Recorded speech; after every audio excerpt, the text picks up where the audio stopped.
Bueno, bienvenidos a la clase número 18 de filosofía.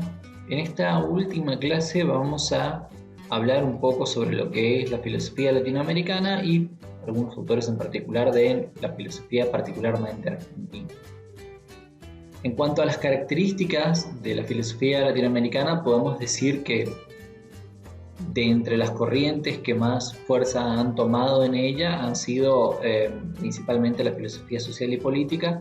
y en un segundo plano, muy por debajo, un poco de filosofía de las ciencias, pero más que nada el aspecto social y político ha predominado en el pensamiento latinoamericano. Según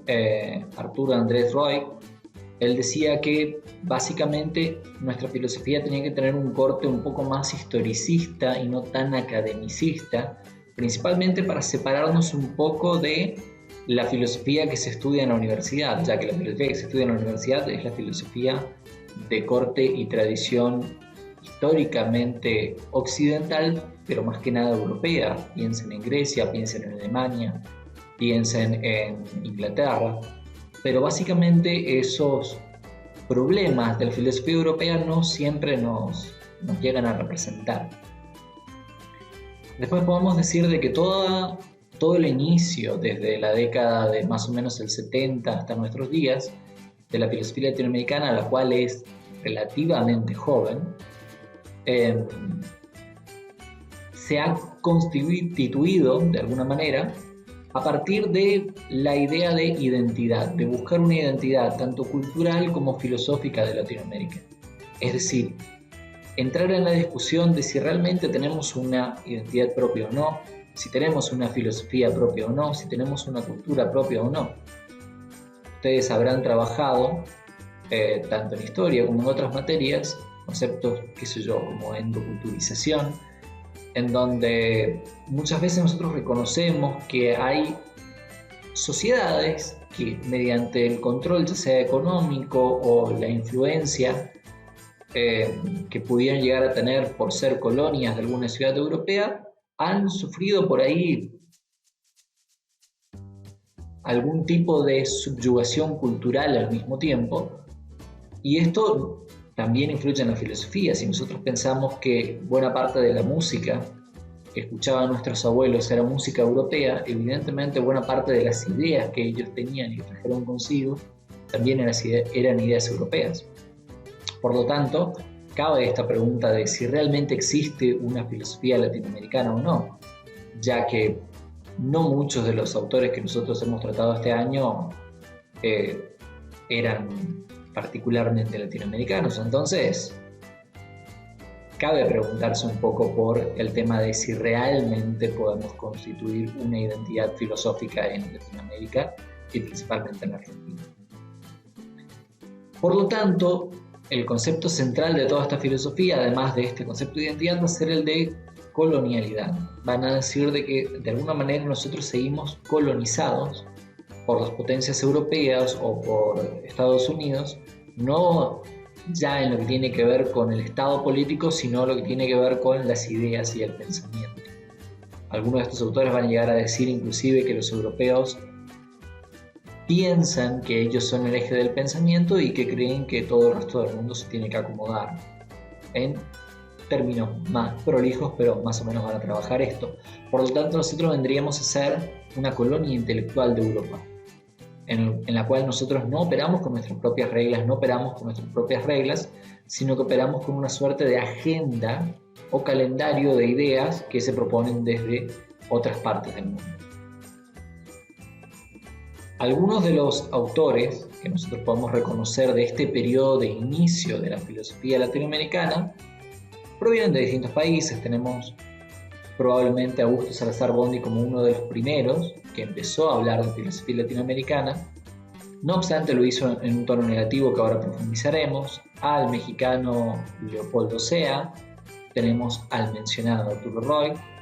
a Rodolfo Kusch, que era también un historiador, pero cuyas ideas rozan el tinte filosófico, y quizás el más representativo de este grupo, que es Enrique Dussel, cuya filosofía ha influenciado no solamente a autores de Latinoamérica, sino que incluso ha llegado a puertas de Europa. En cuanto a las ideas de estos pensadores, podemos afirmar de que Salazar Bondy manifestaba, por ejemplo, que la pregunta por la filosofía latinoamericana se responde negativamente. Va a decir, nosotros no tenemos una filosofía latinoamericana y no podemos tenerla porque nuestra cultura está subyugada por lo que decíamos antes, la influencia grande que Europa ha tenido sobre nosotros. Si ustedes piensan en Misiones especialmente, esa influencia es mucho mayor. Seguro que de los 7 alumnos que tenemos en el curso de filosofía, al menos 4 deben tener uno de sus abuelos con ascendencia europea, si no todos, lo cual sería probable que uno de sus 4 abuelos tenga alguna ascendencia europea. Por lo tanto, la influencia cultural es muy grande, y en nuestros días, en donde además de esa influencia histórica cultural, básicamente la comunicación está globalizada y nosotros recibimos noticias todo el tiempo desde Europa a través de internet, de Facebook, de todos los elementos de comunicación que existen en la carta, esto se vuelve mucho más complejo de discernir aún. Podemos decir que hay una identidad propia cuando en realidad los temas de la agenda y tanto los temas históricos tienen que ver por ahí con básicamente relatos europeos, y va a decir Salazar Bondy que no se basa en la actualidad. Salazar Bondy se basaba en procesos históricos, pero básicamente va a decir que no existe una filosofía latinoamericana porque el ser latinoamericano todavía no está constituido. No sabemos decir bien qué es latinoamericano y qué no por esta cuestión de la herencia cultural. Leopoldo C. Aguilar va a proponer una reivindicación del pensamiento latinoamericano a través de fuentes que por ahí no tengan que ver con libros de filosofía. Entonces va a decir de que la cultura tuvo gran influencia en lo que era el pensamiento latinoamericano y se fue gestando de una forma quizás no tradicional, quizás, como va a decir después Arturo Roy, que lo habíamos hablado antes, no academicista. Pero no obstante, él va a marcar la importancia de que todos los procesos suceden en 3 momentos, pasado, presente y futuro, y es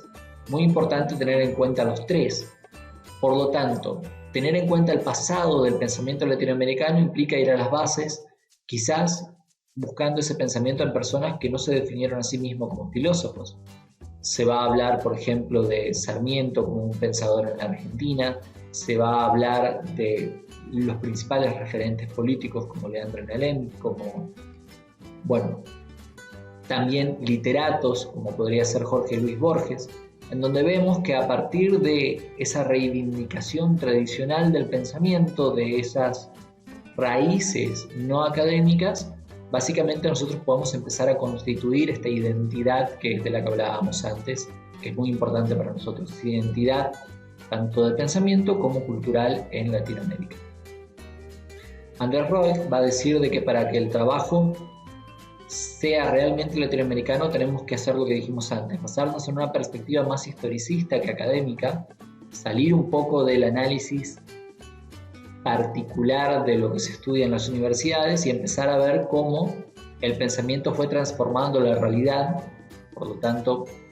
verlo desde el punto de vista histórico y más que nada contextualizado, es decir, cómo transformó la realidad en el lugar en el que nosotros estamos. Por lo tanto, desde esta postura no debería ser ni siquiera igual el pensamiento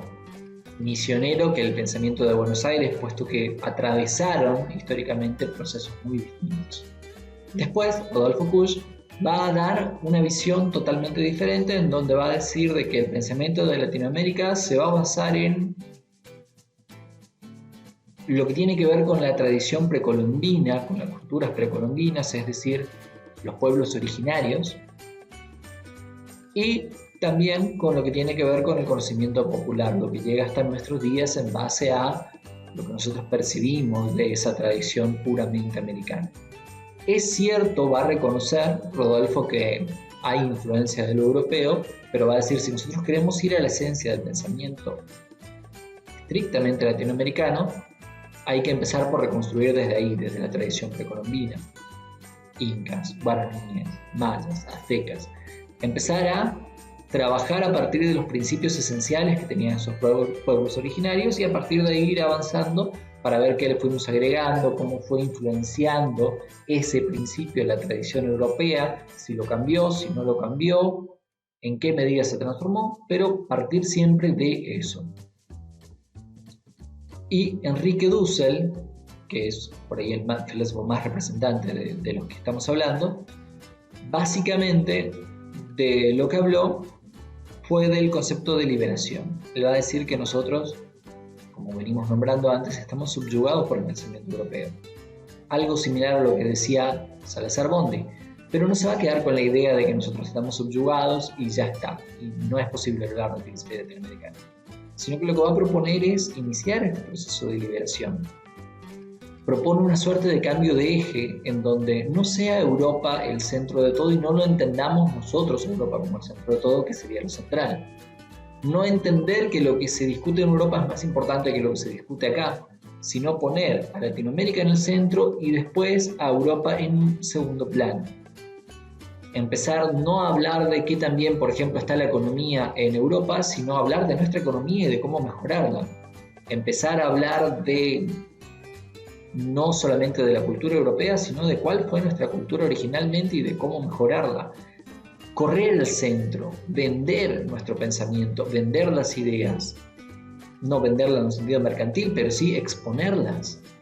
Esto es lo que va a hacer, según Dussel, que nosotros realmente seamos ciudadanos libres, no desde el punto de vista político, si se quiere, pero sí desde el punto de vista del pensamiento. Hay muchos otros autores, evidentemente, y hay mucho más que hablar sobre la filosofía latinoamericana, pero me interesa que ustedes tengan una pequeña aproximación,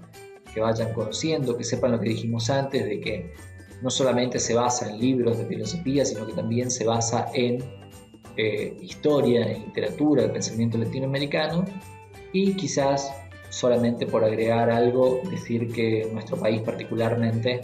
ha producido en los últimos años una cantidad enorme de trabajos de filosofía de las ciencias,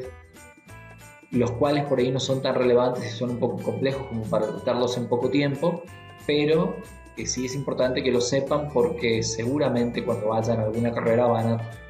tratar con autores como Mario Bunge, tanto Pablo como César Lorenzano, María de las Mercedes Soler y gente muy importante para el pensamiento de la filosofía de las ciencias en Argentina, lo cual es un punto quizás a destacar. Pero bueno, eso fue todo por esta clase, fue todo por este año y nos estaremos viendo cuando la vida nos encuentre.